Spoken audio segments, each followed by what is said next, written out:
पाकिस्तान दहशतगर्दी की तमाम शक्लों की मजम्मत करता है। पाकिस्तान ने गुज़िश्ता बरसों में इंसदाद दहशतगर्दी की कोशिशों में बड़ी कुर्बानियां दी। वज़ीर आज़म शहबाज शरीफ की पाकिस्तान में सऊदी सफ़ीर नवाफ बिन सईद अल मालिकी से मुलाकात में गुफ्तगू।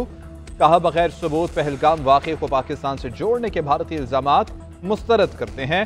वाक़े की शफाफ और गैर जानिबदार बैन अल-क़वामी तहक़ीक़ात के लिए मुतालबे पर कायम है। पाकिस्तान की कामयाबियों को खतरे में डालने और इक़्तिसादी तरक्की की राह से हटाने की भारत की कोशिशें नाकाबिल फ़हम हैं। सऊदी अरब समेत बिरादर ममालिक खित्ते में कशीदगी में कमी के लिए हिंदुस्तान पर दबाव डालें। वज़ीर आज़म से मुत्तहिदा अरब अमारात के सफ़ीर की भी मुलाकात। वज़ीर आज़म ने जोर दिया कि खित्ते में कशीदगी को कम करने के लिए हिंदुस्तान को माइल करें। वज़ीर आज़म ने कहा कि पाकिस्तान का पहलगाम वाक़े से कोई लेना देना नहीं। पाकिस्तान का सिंतास मुआहदे पर भारत को सफारती जराए से नोटिस जारी करने का फैसला। जराए के मुताबिक सिंतास मुआहदे की एक तरफा मुअत्तली पर चंद रोज में नोटिस भिजवाया जाएगा। जराए इंडस वाटर कमीशन के मुताबिक भारत की जानिब से सिंतास मुआहदे की मुअत्तली पर मुशावरत जारी है। वजारत खारजा, आबी वसाइल और कानून ने इब्तदाई होमवर्क मुकम्मल कर लिया है। भारत को भिजवाए जाने वाले नोटिस में मुआहिदा मुअत्तल करने की ठोस वजूहात तलब की जाएंगी। भारत ने पहलगाम फॉल्स फ्लैग की आड़ में सिंतास मुआहदे को एक तरफा तौर पर मुअत्तल कर दिया। पाकिस्तान का मौक़िफ़ है कि पहलगाम ड्रामा है, सिंतास मुआहिदा असल निशाना है। भारत एक तरफा तौर पर मुआहदे को मुअत्तल नहीं कर सकता।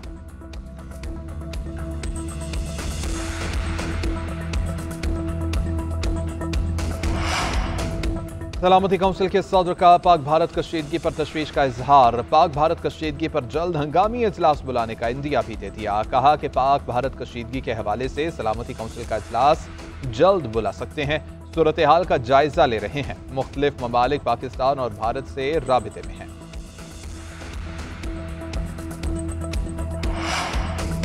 पाक फौज जंगी मशकों की तैयारियों में मसरूफ। मशकों में जदीद हथियारों और साजो सामान से ऑपरेशनल तैयारी का जायजा लिया गया। सिक्योरिटी जराये के मुताबिक मशकों में अफसरान और जवानों की पेशा वराना मुहारत की भरपूर झलक। जंगी मशकों का मकसद दुश्मन की किसी भी जारहियत का भरपूर जवाब देना है।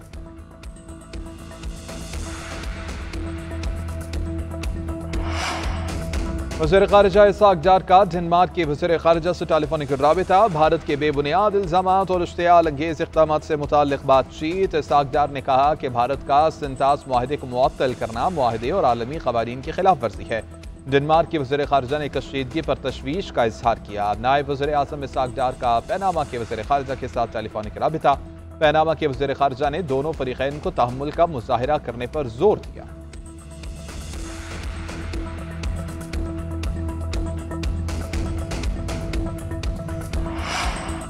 पाकिस्तान और भारत कशीदगी का जिम्मेदाराना हल निकालें। दोनों एटमी ताकतों के दरमियान तनाव बढ़ने पर फिक्रमंद हैं। अमरीकी नायब सदर जेडी वेंस ने कहा कि भारत को ऐसा रद्द-ए-अमल नहीं देना चाहिए जो खित्ते में तनाज़े का बाइस बने।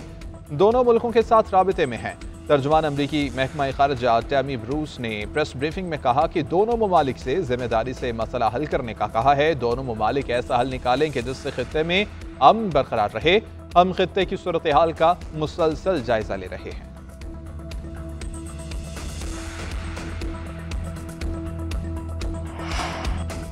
रावलपिंडी की इंसदाद दहशतगर्दी अदालत में 24 और 26 नवंबर के 24 मुकदमात की समाअत। 82 मुल्जिमान ने इंसदाद दहशतगर्दी अदालत के रूबरू एतराफ़ जुर्म किया। अदालत ने मुल्जिमान को 4 माह कैद और 15 हज़ार रुपए जुर्माने की सजा सुना दी।